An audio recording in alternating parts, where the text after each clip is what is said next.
Hey friends, if you encounter bad system config info blue screen of death error in Windows 11, then please watch this video. I will guide you through the resolutions. So first of all, perform an SFC scan. Search for command prompt in the Windows search bar and click on Run as Administrator in the right pane. Type the command sfc /scan now and hit enter to invoke the SFC scan. The next solution is a check disk scan. Search for command prompt in the Windows search bar and click on Run as Administrator. Type the command chkdsk /r/f and hit enter.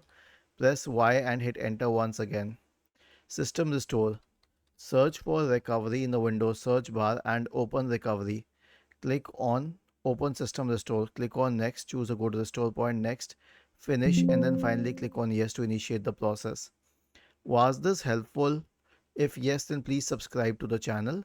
If not, then let us know in the comment section of the video on how we could help you further. Thank you for watching this video and have a nice day.